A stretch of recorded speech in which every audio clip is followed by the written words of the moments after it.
Lama dura ministeerri muummee Abiy Ahmed gara dirree waraanaa adeemuun kallattiin waraana dirree irratti taliiguu erga ibsanii booda humnoonni waraanaa mootummaa olaantummaa fudhachuu ibsaniiru. Magaala seena qabeetti Laalibalaa dabalatee Gishanaa fi bakkeewwan hedduu naannoo Amaaraa fi Affaaritti to'achuu mootummaan ibseera. Durataan TPLF Dr. Dabratsiyoon Gabra Mikaa'el ibsa kaleessa kennaniin naannoo Amaaraa fi Affaar keessaa humna isaanii baasuu himaniiru. Humnoonni mootummaa garuu lolaan mo'amaniitii akkana jedhu jechuun himu. Gama kaaniin har'a guyyaa keessaa dubbii himaan TPLF Geetaachoo Raddaa lola cimaa gaggeessaa akka jiranii fi morkattoota isaanii irra aanaa akka jiran ibsanii turan. Erga mootummaan bakkeewwan murteessoo ta'an kanneen to'achuu ibsee booda gama TPLFin wanti jedhameen jiru. Gaafa Sanbataa Kamisee to'achuu kan hime mootummaan federaalaa Dasee fi Kombolchaan ala Baatii, Qarsaa, Garbaa fi Dagaa bakkeewwan jedhaman to'achuu ibseera. Akkasumas aanaa Harbuu guutummaan guututti to'achuu hime. Waraanni kaaba Itoophiyaatti erga jalqabee waggaa kan darbe yoo ta'u, sababa lola kanaan lammiileen miliyoona 9 ol deeggarsa nyaataaf saaxilamaniiru jedheera UN. Lammiileen miliyoona 2 ta'an qeerraa yoo buqqaan uummanni 400,000 ol ta'u immoo haala beela fakkaatu keessa jira jedha dhaabbatichi.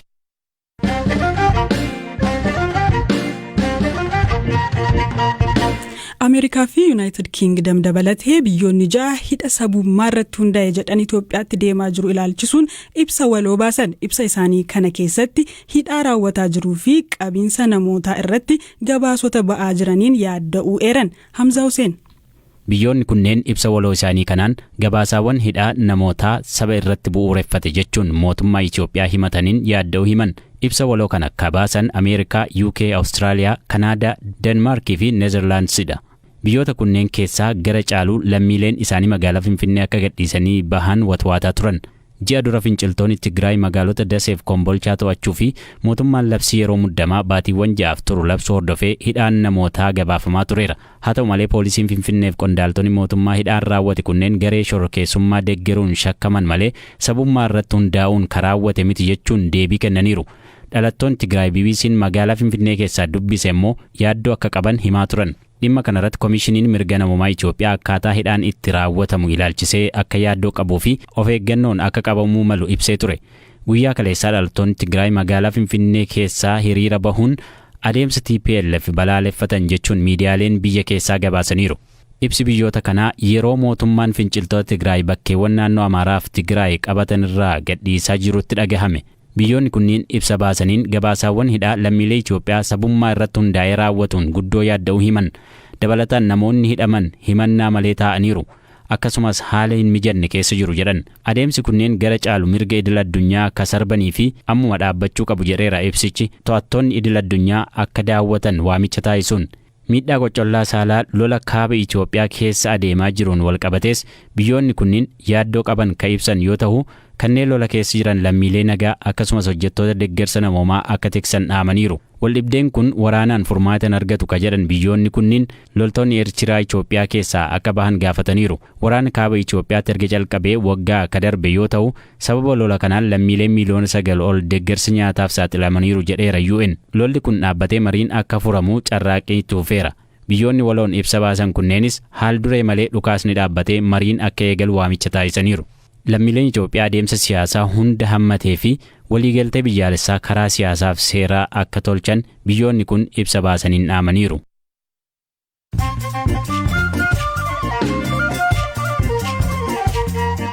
Dhaggeeffattoota keenya amma immoo oduulee gaggabaaboottan darba. Mootummoota gamtoomanitti sagantaan nyaata addunyaa WFP deeggarsa baatiiwwan dhufan 6 keessa Itoophiyaatti dhiyeessuuf hanqinni maallaqaa mudachuu beeksise. Hanqinni maallaqaa kun deeggarsi dhaabbatichi lammiilee Itoophiyaa miliyoonotaan lakkaa'amanii fi baqattoota akkasumas kanneen nyaata madaalawaa barbaadan irratti dhiibbaa qabaachuu hime. Manni murtii Myanmar hooggantuu biyyattii duraanii Aung San Suu Kyi hidhaa waggaa 4 adabe. Himannaawwan 11 kan irratti dhiyaate hooggantuun kun himannaa jalqabaatiin hidhaa waggaa 4 akka adabamtu irratti murtaa'eera. Himannaawwan hafaniin yoo irratti murtaa'e umrii ishee guutuu mana hidhaatti dabarsuu malti.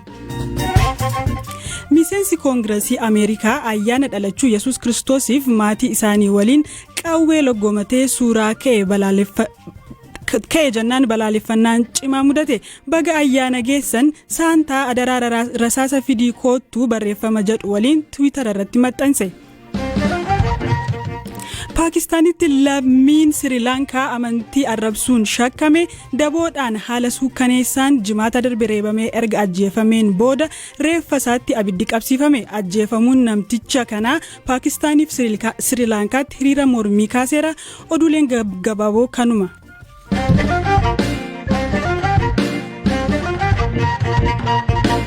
Oduu sattaanitti ronca'u ogeettiin hubannoo namtolchee artificial intelligence Dr. Timnit Gabruu jidduu gala qorannoo teekinooloojii walabaa hundeessite. Ogeettiin kun hubannoo namtolchee Timnit BBC'tti akka ibsite jidduu galli kun damee hubannoo namtolcheetiin daandii filmaataa qorannoon saaqaa jettee amanti.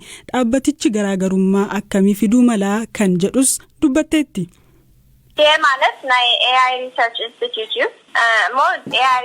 Dhaabbatichi hubannoo namtolchee irratti hojjeta. Akkuma kanaan duraa an hojjetaa ture san jechuudha.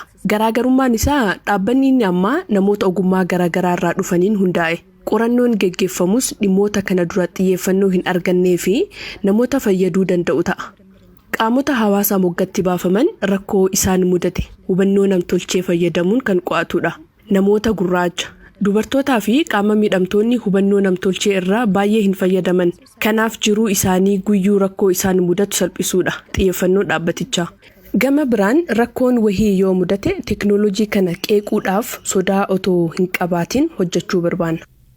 Ogeettiin Google kutaa naamusa hubannoo namtolchee keessaa hojjetaa turte Timnit bara darbee hojiirraa ari'amuun ishee ni yaadatama. Gochaan sunis ogeessota biratti ijoo dubbii ta'ee ture. Jidduu galli amma Timnit hundeessite kunis Distributed Artificial Intelligence Research jedhama. Hubannoo namtolchee kun maaliif fayyadaa kan jedhu ogeettiin kun akkanaan ibsiti. Hubannoo namtolchee haqa qabu. Yeroo jennu teekinooloojii namarratti miidhaa hin dhaqqabsiisne jechuudha. Teekinooloojiin namoota muraasa fayyadee namoota baay'ee miidhu akkamiin fooyyessina kan jedhu irratti qorannoo taasifna. Fakkeenyaaf godaantonni Eertiraa fi Itoophiyaa gara biyyaa yeroo galan gara biyya isaanii akka deebi'an godhuuf hubannoo namtolchee fayyadamuun isaan hordofu. Haasaa isaanii, bifa isaanii dabalatee akka yakkamatti isaan hordofu. Kun anaaf dhimma naamusa qabu miti. Kanaaf akkamiin teekinooloojii dhaabota muraasaa osoo hin taane kan waraanaaf oolu osoo hin taane teekinooloojii addunyaa fayyaduu danda'u irratti qorannoo geggeessina.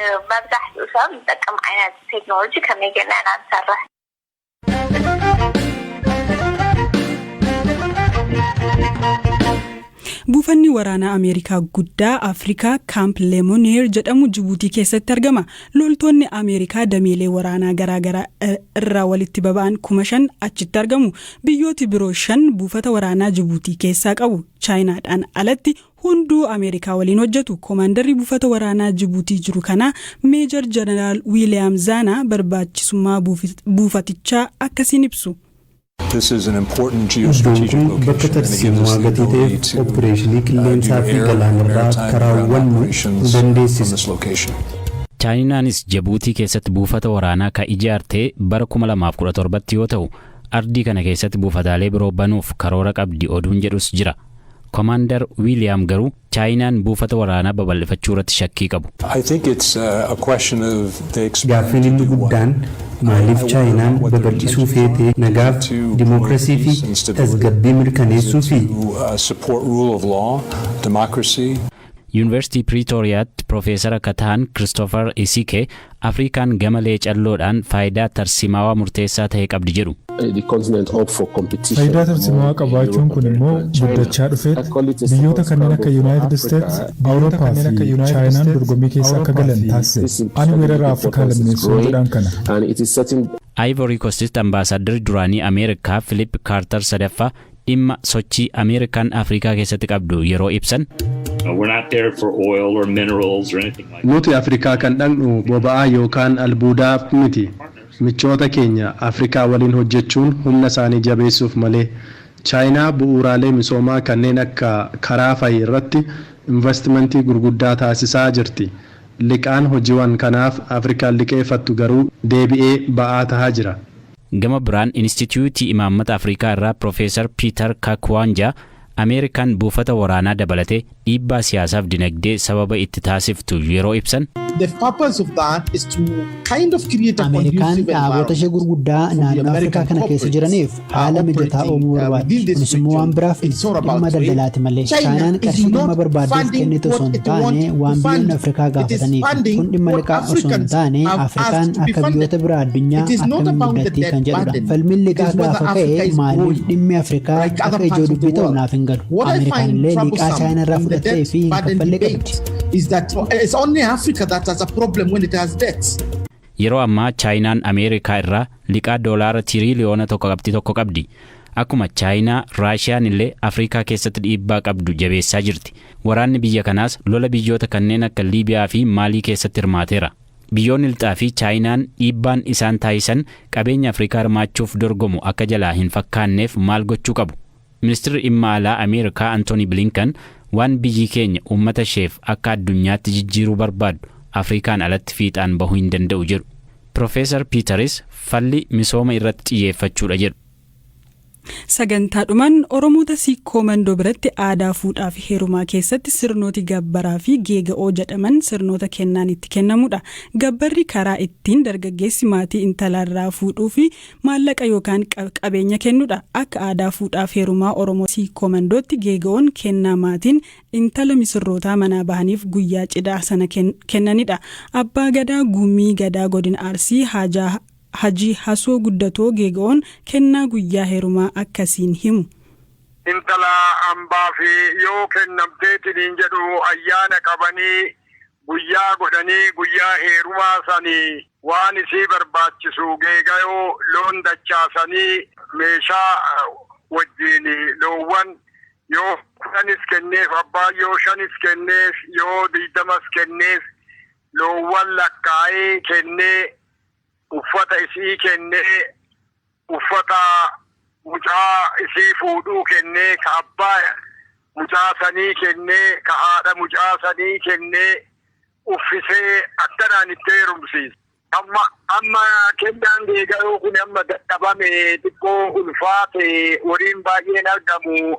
Barri ol ka'ee gabbarri ol ka'u malee amma namni ifa baasee akkas gabbarullee jiru ka gabbaranillee garatoo isaatiin gabbaran malee gabbarri ol ka'aa kennan hin jiru. Isaanii akkana garaa jalaa hima fudhatan. Yoo gabbara gaarii fudhate geega'oo kenna dirqama geega'oo kenna horii geega'oo kennaaf. Dhaggeeffattoota keenya sagantaa keenya har'aa kanumaan goolabne saganticha kan sinii qopheesse Hamzaa Hussein kan dhiyeesse immoo Anafraa ol Balaayidha. Boor walitti dachaana gaaritti bula.